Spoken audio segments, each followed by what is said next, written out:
Queira, por gentileza, abrir a sua Bíblia no primeiro livro de Gênesis, capítulo número 32 de Gênesis, e o versículo de número 24. Vamos ler a palavra do Senhor. Amém? Você já encontrou? Então leiamos. Jacó, porém, ficou só, e lutou com ele um varão, até que a alva subia. Vamos ler mais uma vez. Jacó, porém, ficou só, e lutou com ele um varão, até que a alva subia. Feche a sua Bíblia e diga assim: eu tive um encontro com Deus. Mais uma vez e mais forte: eu tive um encontro com Deus. Mais uma vez: eu tive um encontro com Deus. Agora pergunte para o seu irmão e para a sua irmã: e você? Amém? Sente adorando ao Senhor. Glórias ao Senhor. Estou muito feliz essa noite por esse privilégio que o Senhor nosso Deus nos tem concedido de mais uma vez poder adentrar a sua casa para adorar o seu nome. Quando eu cheguei ali fora, hoje com a minha esposa, a pastora Jaqueline, ela olhou assim e falou: o templo é muito lindo. Falei: lindo, maravilhoso, e a gente sente a presença de Deus.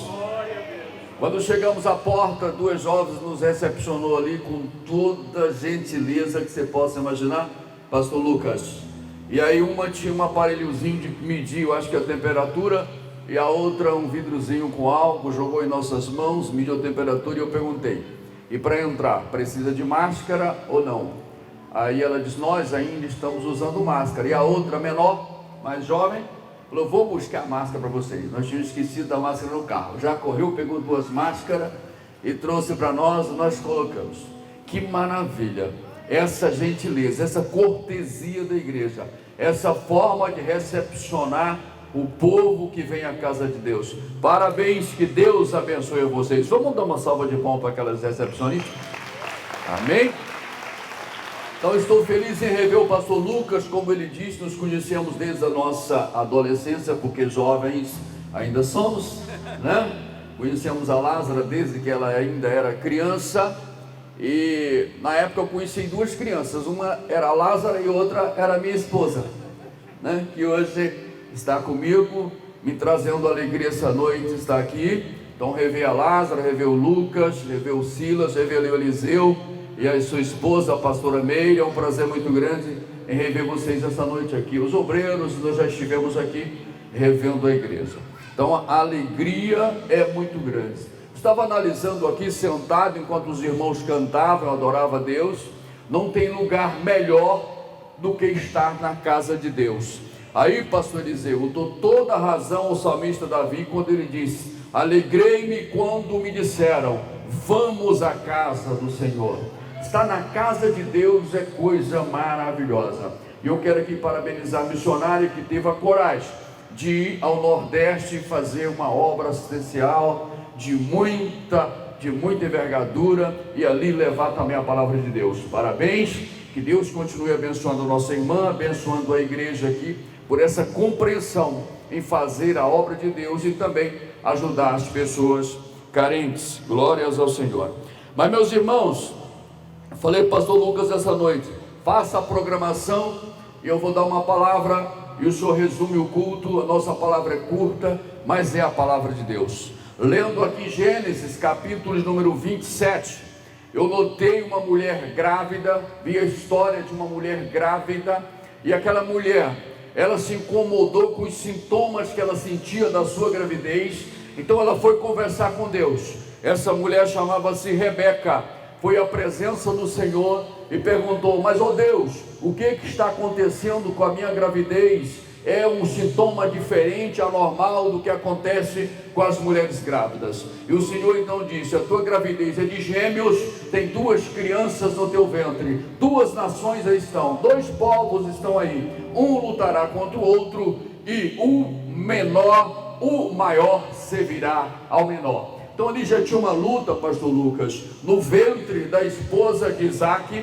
e aquela luta era para quem deveria nascer primeiro. Tinha uma competição ali de Jacó com Esaú. Acontece que Esaú nasceu primeiro e Jacó nasceu pegado ao seu pé, porque Jacó já era um homem que lutava desde antes de nascer, desde o ventre da sua mãe. Eu já ouvi muitas mensagens, de muitas críticas a Jacó, mas eu sou um admirador dele, pela sua fé, pastor Silas, pela sua disposição de lutar, a sua esperança, pastor Eliseu, a sua vontade de vencer, mesmo sendo fraco. Esaú nasceu mais forte, se tornou um perito caçador, enquanto que Jacó era mais franzino, mais frágil, e ficava na tenda com a sua mãe, ouvindo seus conselhos, buscando a presença do Senhor. E naquela época, meus queridos, quem nascesse primeiro seria o primogênito e tinha mais direito do que hoje. Hoje se divide a herança em partes iguais. Naquela época, só da fazenda, quem nascesse primeiro fosse o primogênito, tinha direito a 7 vezes mais na fazenda, além da metade de todos os bens, depois é que dividia o restante com demais. Então Esaú nasceu com privilegiado, mais forte, se tornou um caçador, um guerreiro. Isaac morava em uma região desértica, chovia um determinado período do ano, mas tinha um determinado tempo no decorrer do ano que não chovia, era muito seco, e aí podia faltar alimentação. Então era importante ter ali na família um perito caçador, um guerreiro, um caçador que pudesse caçar e trazer alimento para casa, de forma que Esaú era esse homem forte, treinado na caça, ia buscar caça e trazia para casa alguns animais abatidos, de forma que Isaac amava muito Esaú por causa dessa sua capacidade, enquanto que Jacó não tinha essa condição física e nesse treinamento, ficava mais em casa, na tenda, ao lado da sua mãe, ali ajudando os fazeres da cozinha, dos fazeres domésticos, de forma que a mãe era mais apegada a Jacó e Isaac mais apegado a Esaú. Agora o que me chama a atenção, eu te chamo a atenção essa noite, é que Esaú confiava na sua robustez, confiava na sua espada, confiava na sua lança, confiava na sua força, no seu treinamento militar de caça. Ele tinha confiança em si, e quanto mais forte, mais experiente se tornava, mais se afastava de Deus. E o Jacó, enquanto mais frágil se sentia, mais se aproximava de Deus. Pastor Eliseu fazia exatamente o contrário. Um confiava na sua força e outro confiava no seu Deus. E a pergunta essa noite a você é essa: em quem você mais confia? Na tua inteligência, na tua sabedoria, no teu capital financeiro, na tua capacidade administrativa, nos teus estudos, no teu conhecimento científico, teológico? Ou você confia mais no Deus em que você creu e você serve? Quem confia mais em Deus, levante a mão e dê glórias ao Senhor. Um certo dia, o Esaú chega cansado da sua caça, e o Jacó tinha feito uma refeição saborosíssima, então ele pede um pouco da refeição. Jacó não era sorrindo, mas muito esperto, disse: olha, eu te dou a comida sem nenhum problema, mas vamos fazer um negócio hoje? Eu desejo esse direito de primogenitura, eu gostaria de ter nascido primeiro e ser o primogênito, me vende esse teu direito. O Esaú então diz o seguinte: para que me serve isso?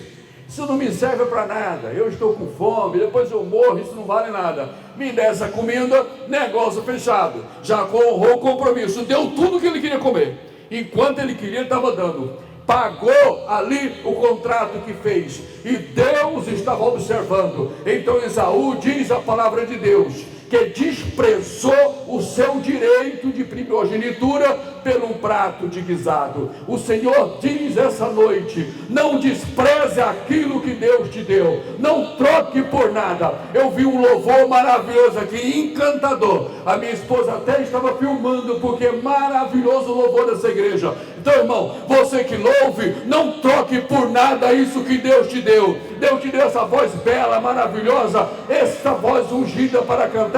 Continue cantando, adorando ao Senhor. Não troque isso por nada, meu irmão. Deus Deus continuará te honrando. Se você é um pregador da palavra de Deus, que o inferno se levante contra você, mas não deixe de pregar a sua palavra. Aquilo que Deus te deu, não troque por um prato de guisado, que o Senhor continuará te abençoando. Quem crê pode dar glórias a Jesus.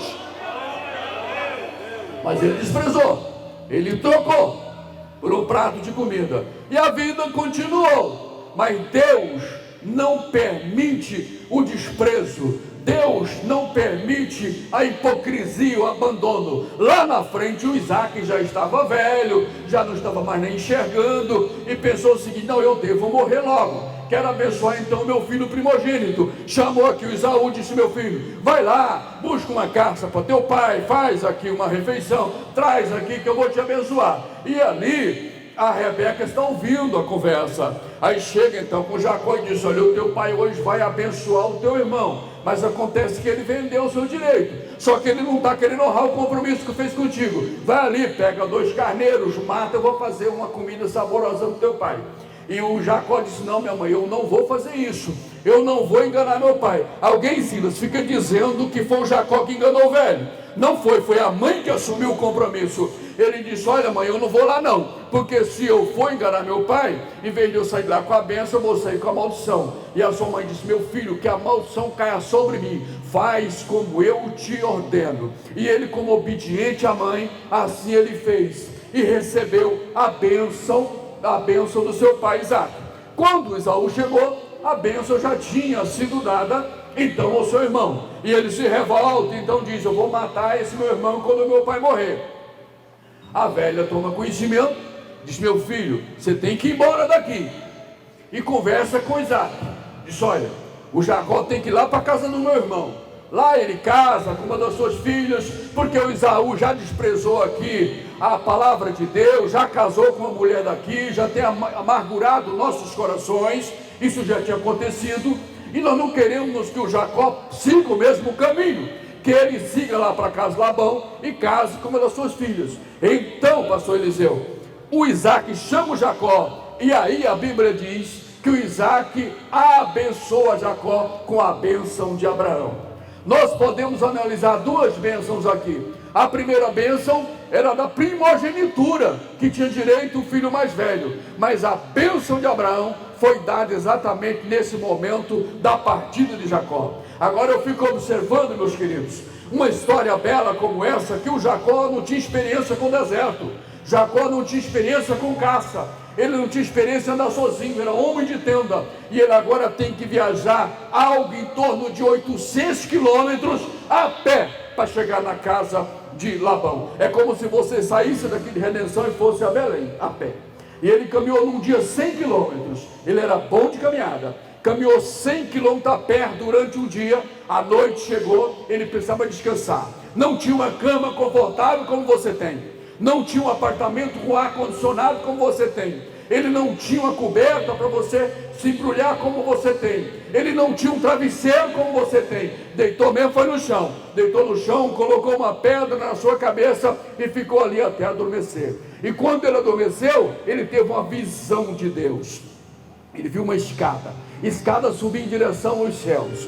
Os anjos de Deus desciam e subia sobre a escada, e Deus estava ao lado dele. E Deus então começa se identificando, e Deus vai fazendo promessa. Deus diz: eu sou Deus de Abraão, o teu avô, eu sou Deus de Isaac, o teu pai, eu sou Deus criador dos céus e da terra. Essa terra em que tu estás deitado, eu darei a ti e a tua família. Deus já faz uma promessa de bens, Deus já faz uma promessa de família. E o Isaac, o Jacó então acorda assustado e diz: este não é outro lugar senão a casa de Deus, e Deus está neste lugar, e eu não sabia. Então ali ele abre o coração, faz um compromisso com Deus, ele pede o básico, o necessário para se manter vivo. Ele diz: se o Senhor me der pão para eu comer, veste para eu vestir, e me guardar em segurança nessa viagem, que eu vá e volte em paz à casa dos meus pais, o Senhor será o meu Deus. Que pode dar glórias ao Senhor. E Deus honrou esse compromisso. Deus honrou esse compromisso, Deus honrou essa fé do seu servo, Deus honrou isso. Às vezes alguém diz que ele tentou negociar com Deus. Eu vejo aqui uma oração de quebrantamento: Senhor, eu preciso me alimentar para não morrer de fome, eu não tenho experiência nesse deserto, Senhor, eu não posso morrer de frio, eu tenho que vestir algo para me sustentar vivo, Senhor, eu não posso morrer, eu preciso voltar em paz para o meu lar, para o lado dos meus pais. Me abençoa na minha ida e na minha vinda, e a minha vida será de compromisso contigo. Eu não terei outro Deus diante de mim, eu não terei a televisão mais do que Deus para mim, eu não terei a balada mais do que Deus para mim, eu não terei a ganância financeira além do meu Deus, eu não terei a idolatria, eu não terei outros deuses. O Senhor será o meu Deus. Quem pode dar glórias ao Senhor? Tem tanta gente apegada a outras coisas, pastor Eliseu, coloca tanta coisa na frente. Às vezes é a profissão, às vezes é o carro, às vezes é o poder aquisitivo, às vezes é a ganância, às vezes é a inveja, às vezes é a vontade de ter de forma descontrolada, e esquece que o seu Deus é o único Deus acima de todas as coisas. E assim ele viajou. Naquela visão ele viu uma escada, ele viu ali também uma representação do Senhor Jesus Cristo. A palavra de Deus diz que Deus é o único mediador entre Deus e os homens, e Jesus diz: eu sou a porta, ninguém vem ao Pai senão por mim. Então ele teve uma visão da escada. A escada já representava Jesus Cristo. Sem Jesus, diz a palavra de Deus, sem mim nada podeis fazer. Se você quiser ser abençoado na sua vida, você precisa ter Jesus. Se você quiser ter uma esposa abençoada, crente, cheia da graça de Deus, você precisa ter Jesus. Se você precisa ter um esposo abençoado que sirva ao Senhor, você precisa ter Jesus. Se você precisa congregar na igreja e sentir a presença, a unção de Deus, você precisa ter Jesus. Se você quiser que os teus bens sejam prósperos, você precisa ter Jesus. Sem mim nada podeis fazer. Se esforce e comece a subir a escada, bate o pé no primeiro degrau, não olhe para baixo. Eu, por exemplo, subo a escada, mas não gosto de olhar para baixo. Se você subir 2, 3, 10, 20, 30 degraus e você olhar para baixo, você pode ficar tonto e cair da escada. Isso significa dizer que quando você começa a subir, o primeiro esforço seu no primeiro degrau, da obediência, da humildade, da coragem, da fé, da garra, da vontade de vencer, você não pode olhar para trás. Não olhe para baixo, olhe para cima. O Senhor está lá em cima te esperando para te abençoar. Quem crê pode dar glória a Jesus. Aleluia. Meus queridos, ele fez essa viagem, ele foi, e lá ele fez um compromisso com Labão. Eu vou resumir aqui a palavra, que nós vamos encerrar o culto 8h30, hein? Falta 3 minutos. Então lá ele se encontrou com Raquel, casou, aquela história toda, e voltou. E na volta tem o mais importante. Na volta, o que eu acho mais importante é que agora ele fica sozinho no Val de Jaboque. Pastor Eliseu, tem momento que a gente tem que ficar só, não é verdade? Tem momento que não dá para a gente ficar com ninguém do lado da gente. A gente tem que ficar só. E agora é o nosso encontro com Deus, sozinho. E eu fico observando, pastor Eliseu, que quando a gente vê esse mundo, a gente vê só. E você sabe por que a criança chora? Sabe por que a criança chora quando nasce? Você sabe? É porque é o seguinte: a criança está no útero confortável da mãe. A criança está sendo alimentada através do cordão umbilical da mãe. A criança tem o carinho da mãe, ouve a voz carinhosa da mãe, ouve ali a massagem, sente a massagem que a mãe faz, ouve músicas e orações, e ela está ali ouvindo e recebendo todo o carinho. Ela está num paraíso, numa espécie de paraíso. Toda a proteção ela tem. Quando ela nasce, ela se depara com um mundo desconhecido. Então ela se assusta e aí ela chora. Aonde é que eu estou? Como é que eu vou fazer agora? Eu estou só nesse mundo desconhecido. E assim o homem vem, a mulher nasce, a criança nasce sozinha, mas quando volta ao encontro de Deus, vai só. tem que ir só, ninguém vai com você. Você tem que voltar à presença de Deus sozinho. A palavra de Deus diz que somos pó e ao pó voltaremos, mas o Espírito volta a Deus que o deu. Volta sozinho. E agora, tem momento que a gente tem que ficar só. Tem hora que a gente precisa de algum conserto com Deus. Alguma coisa a gente fez que precisa ser retratado com Deus. E Jacó precisava dessa retratação com Deus. Então Jacó, naquele val, ele se encontra com Deus, e ele era bom de luta. Ele passa a noite toda lutando com um ser desconhecido, mas ele não desiste da luta. Quando o sol começa a nascer, aquele personagem disse: me deixa que eu tenho que ir embora, o sol já está raiando. E ele então larga a sua espada, agarra naquele personagem, abraça e diz: eu não te deixarei enquanto não me abençoares. E aquele personagem toca então na sua coxa, ele começa a mancar, e ele percebe então que ele estava lutando com o ser angelical, ele estava lutando com a tipificação do próprio Jesus Cristo, do próprio Deus. O personagem então lhe pergunta: como é teu nome? Meu nome é Jacó. Vontade de vencer, lutador, guerreiro, batalhador, trabalhador. Trabalhei dia e noite, durante o dia no sol, à noite no frio, mas eu não sou uma pessoa perfeita. Eu preciso de uma reconciliação, eu preciso de uma transformação. Então o anjo diz: de hoje em diante você não será chamado mais Jacó, de hoje em diante você será Israel. Jacó significava o trapaceiro, o usurpador, um nome ruim, mas Israel significa o príncipe de Deus. Quem pode dar glórias ao Senhor, mesmo maquejando, mesmo arrastando uma perna, o Senhor mudou o teu nome a partir do encontro que você teve com Ele. Você hoje é príncipe de Deus, você hoje é princesa do Senhor. Mesmo arrastando a tua perna, você foi mudado pelo sangue de Jesus Cristo. Então nessa noite você pode erguer as suas mãos, levantar a sua cabeça, abrir a sua boca e dar glórias a Deus. Você é cidadão, você é cidadão dos céus. Quem pode adorar a Deus?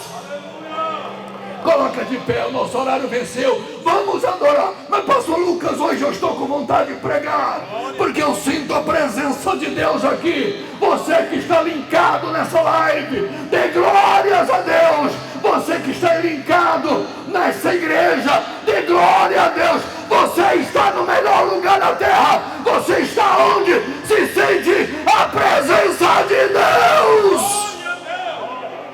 Fecha os teus olhos e comece a adorar a Deus. Oh Deus maravilhoso, eu te adoro nessa noite. Vai sentindo a presença de Deus. Faça esse encontro com Deus hoje novamente. Sinta esse reencontro, sinta essa reconciliação, sinta essa transformação. Receba novamente a presença do Espírito Santo na tua vida, meu irmão. Aleluia, aleluia.